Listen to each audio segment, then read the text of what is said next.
জানিয়ে দেব আজকের সর্বশেষ আপডেট বাংলা সংবাদ। প্রথমেই শিরোনাম, এনসিপি নেতাকর্মীদের শেষ রক্ষা হচ্ছে না, জেলায় জেলায় পদযাত্রা করতে গিয়ে হামলার শিকার হচ্ছে। 19 জুলাইয়ের ঐতিহাসিক সমাবেশ সফল করার আহ্বান জামাত আমিরের।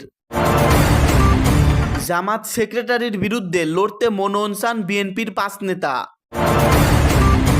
10 লাখ টাকা চাঁদা দাবি, বৈষম্য বিরোধী ছাত্র আন্দোলনের 2 শীর্ষ নেতাকে শোকজ।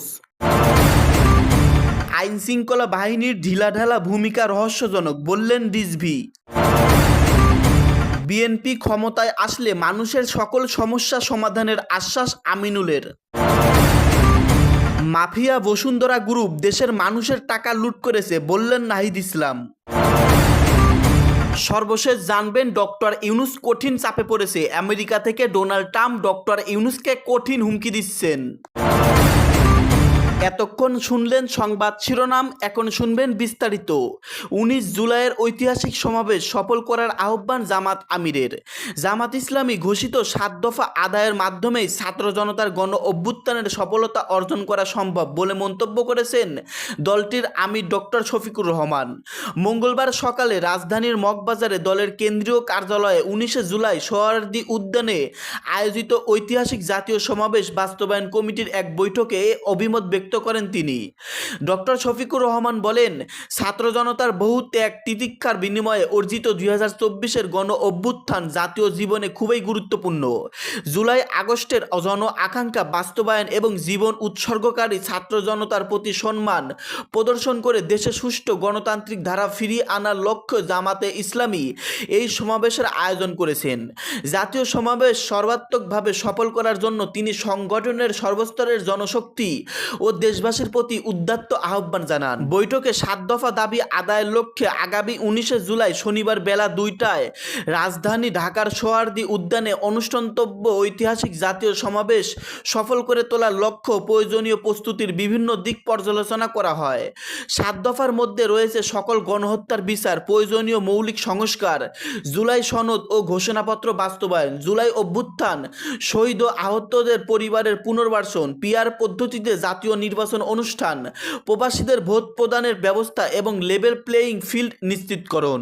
জামাতের সেক্রেটারির বিরুদ্ধে লড়তে মনোনয়ন চান বিএনপির 5 নেতা। ত্রয়োদশ জাতীয় নির্বাচন ঘিরে ভোটের মেলা বসেছে সব এলাকায়। খুলনা অঞ্চলেও বেশ সরব দেখা গেছে রাজনৈতিক নেতাদের।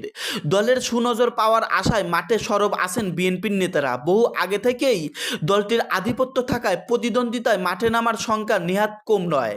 কোনো কোনো আসনে মনোনয়ন প্রত্যাশীর সংখ্যা 5 ছাড়িয়ে গেছে। অন্যদিকে একক প্রার্থী নিয়ে চমক দেখানোর প্রস্তুতি নিচ্ছেন জামাতে ইসলামী। নির্বিচ্ছিন্ন প্রচার চালিয়ে ইতিমধ্যে ভোটারদের মধ্যে সাড়া ফেলছেন দলটি। আর প্রার্থী চূড়ান্ত করলেও সম্ভাব্য ইসলামপন্থী দলগুলোর জোট গঠনের অপেক্ষায় আছে ইসলামী আন্দোলন। অনেকেই বলছেন, ইসলামপন্থীদের জোট হলে ভোটের হিসাব নিকাশ অন্যরকম হতে পারে, ফলাফল আসতে পারে বিস্ময়কর। তবে গণ অধিকার পরিষদ, জাতীয় নাগরিক পার্টি এনসিপি, আমার দেশ পার্টি সহ এবি পার্টি অন্য দলের তৎপরতা তেমন নেই। আওয়ামী লীগের দম্ভ চূর্ণ করে 2001 সালে খুলনা 5 ডুমুরিয়া ফুলতলা থেকে এমপি নির্বাচিত হয়েছিলেন জামাতের সেক্রেটারি জেনারেল অধ্যাপক মিয়া গোলাম পরোয়ার। 2008 সালে দাঁড়িপাল্লা প্রতীকে এবং 2018 সালে জোটের শরিক হিসেবে ধানের শীষ প্রতীকে নির্বাচন করেন। মামলা, জেল, জীবন ও আত্মগোপনে থাকা অবস্থায় সুযোগ পেলেই জনগণের নিবিড় সংযোগে ছিলেন। ফলে সাংগঠনিক শক্তি ভিত্তি বাড়তি শক্তি যোগাচ্ছে নির্বাচনী প্রচারণায়। ইতিমধ্যে 2 দফা দলের আমির এসেছেন খুলনায়।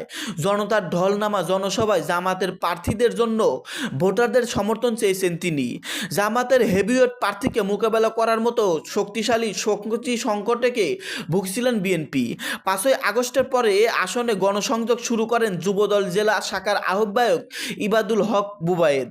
স্থানীয় বাসিন্দা না হওয়া সত্ত্বেও প্রথমে অঙ্গ সংগঠনের পরে বিএনপির নেতাকর্মীরা তার পক্ষে নামেন। এছাড়া সেই আসন থেকে আরও 4 নেতাকর্মী তার পক্ষে নির্বাচন করার জন্য কথা জানিয়েছেন। বৈষম্য বিরোধী আন্দোলনের দুই শীর্ষ নেতাকে শোকজ। মেলা আয়োজকের কাছে চাঁদা দাবির অডিও ভাইরাল হওয়ার পর বৈষম্য বিরোধী ছাত্র আন্দোলন খুলনা মহানগর কমিটির সদস্য সচিব জহুরুল ইসলাম তানভীর ও মুখ্য সংগঠক সাজাদুল ইসলাম আজাদকে শোকজ করেছেন কেন্দ্রীয় কমিটি। সোমবার 7 জুলাই রাতে সংগঠনের অফিসিয়াল ফেসবুক পেজে শোকজের চিঠি আপলোড করা হয়।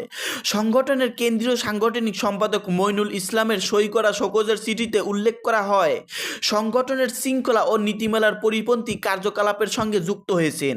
এ ধরনের কর্মকাণ্ড একজন দায়িত্বশীল হিসেবে আপনার অবস্থানের সঙ্গে সাংঘর্ষিক এবং সংগঠনের ভাবমূর্তির জন্য হানিকর। কেন আপনার বিরুদ্ধে স্থানীয়ভাবে সাংগঠনিক ব্যবস্থা গ্রহণ করা হবে না, তাই এই নোটিশ প্রাপ্তির 3 দিন কর্মদিবসের মধ্যে লিখিতভাবে কেন্দ্রীয় দপ্তরে জমা দেওয়ার নির্দেশনা প্রদান করা হচ্ছে। সম্প্রতি একজন মেলার আয়োজকের কাছে 10 লাখ টাকা চাঁদা দাবির 1 মিনিট 36 সেকেন্ডের একটি অডিও সামাজিক যোগাযোগ মাধ্যমে ছড়িয়ে পড়ে। সেখানে সাজাদুল ইসলাম আজাদ মোল্লাকে আয়োজক বগুড়ার মন্টু ইভেন্ট ম্যানেজমেন্টের শতাধিকারী মন্টু মিয়ার কাছে 10 লাখ টাকা দাবি শোনা যায়। জহুরুল ইসলাম তানভীর খুলনা বিশ্ববিদ্যালয়ের পরিসংখ্যান ডিসিপ্লিনের আর অনার্সের শিক্ষার্থী এবং সাজাদুল ইসলাম আজাদ গণসংযোগ ও সাংবাদিকতা বিভাগের মাস্টার্সের শিক্ষার্থী। 5 আগস্ট পরবর্তী সময়ে তাদেরকে বিভিন্ন সরকারি কর্মসূচিতে ছাত্র প্রতিনিধি হিসেবে উপস্থিত থাকতে দেখা গেছে। বৈষম্য বিরোধী ছাত্র আন্দোলন এবং এনসিপির কেন্দ্রীয় নেতাদের সঙ্গে নানা কর্মসূচিতেও তারা সক্রিয় অংশ নিয়েছেন। জানতে চাইলে জহুরুল ইসলাম তানভীর আমার দেশকে বলেন, মেলার ঘটনা 6 মাস আগের। আমার সাথে কথা হয়নি, কথা হয়েছে আজাদের সাথে, কিন্তু আজাদ টাকা নিয়েছে এমন কোনো প্রমাণ সেখানে নেই। মেলা হয়েছিল পুলিশ নালী কল্যাণ সমিতি পুনাকের নামে। মেলা নিয়ে কোথায় কার সাথে কত টাকা লেনদেন হয়েছে তা তদন্ত করে প্রকাশ করা হোক, তাহলে সব কিছু প্রমাণ হয়ে যাবে। আইনশৃঙ্খলা বাহিনীর ঢিলাঢালা ভূমিকা রহস্যজনক বললেন রিজভী। আইনশৃঙ্খলা বাহিনীর ঢিলাঢালা ভূমিকা রহস্যজনক বলে মন্তব্য করেছেন বিএনপির সিনিয়র যুগ্ম মহাসচিব রুহুল কবির রিজভী। মঙ্গলবার রাজধানীর নয়াপল্টনে বিএনপির কেন্দ্রীয় কার্যালয়ে এক সংবাদ সম্মেলনে তিনি এ মন্তব্য করেন। রিজভী বলেন, বিএনপির পক্ষ থেকে বারবার অপরাধী ও বিশৃঙ্খলাকারীদের বিরুদ্ধে আইনি ব্যবস্থা গ্রহণের জন্য বলা হলেও প্রশাসন নির্বিকার থাকছে। দুষ্কৃতিকারীদের বিরুদ্ধে আইন ব্যবস্থার জন্য দল থেকে যোগাযোগ করা হলেও প্রশাসন কোনো সহযোগিতা করছেন না। তিনি বলেন, অন্তর্বর্তী সরকার ক্ষমতাসীন হওয়ার পর থেকে এখন পর্যন্ত পুলিশ প্রশাসন খুব একটা সক্রিয় হয়নি। কোনো কোনো ক্ষেত্রে কেউ কেউ উদ্দেশ্যপ্রণোদিতভাবে কলকাঠি নাড়ছেন বলে স্পষ্ট প্রতীয়ত হয়েছে। এরকম পরিস্থিতি চলতে থাকলে সমাজ সংস্কৃতি সভ্য আচরণ বিভিন্ন হয়ে পড়বে। তিনি অভিযোগ করে বলেন, আওয়ামী লীগ আমলে কালো টাকা ও তাদের দোসরদের আন্ডারগ্রাউন্ড তৎপরতার কারণে দুষ্কৃতকারীদের আশকারা পাচ্ছে এবং সমাজে নৈরাজ্য তৈরির সম্ভাবনা সৃষ্টির আলামত দেখা যাচ্ছে। রুহুল কবির রিজভী বলেন, বিএনপির নাম ভাঙিয়ে যারা অপকর্মের সঙ্গে জড়িত তাদের বিরুদ্ধে তাৎক্ষণিকভাবে দল থেকে সাংগঠনিক ব্যবস্থা গ্রহণ করা হচ্ছে।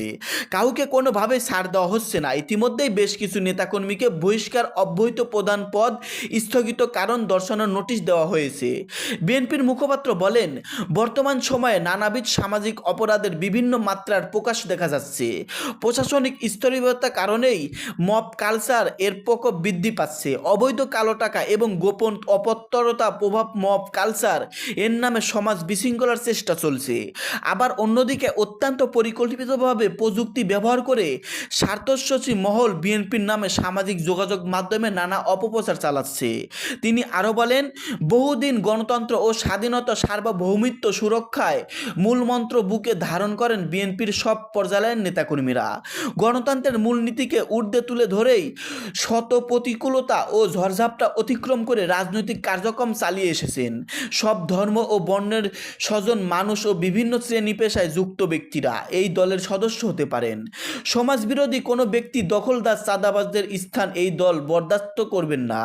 সংবাদ সম্মেলনে আরও উপস্থিত ছিলেন বিএনপির চেয়ারপারসনের উপদেষ্টা আব্দুস সালাম সহ বিভিন্ন নেতাকর্মী। দর্শক, আপনারা এতক্ষণ শুনতে পারলেন দেশে ঘটে যাওয়া সবচেয়ে আপডেট নিউজগুলো। দেশের অবস্থা বেশি একটা ভালো না, আপনারা সকলেই জানেন। যাই হোক, আজকের এই ভিডিওতে আপনারা যেই প্রতিবেদনগুলো শুনতে পারলেন এ সম্পর্কে আপনাদের গুরুত্বপূর্ণ মন্তব্য ভিডিওর কমেন্টে অবশ্যই লিখে জানিয়ে দিবেন। এবং আপনি যদি চ্যানেলে নতুন দর্শক হয়ে থাকেন তাহলে অবশ্যই চ্যানেলটাকে সাবস্ক্রাইব করে পাশে থাকা বেল আইকনটি অন করে দিবেন। সকলেই ভালো থাকবেন, ধন্যবাদ।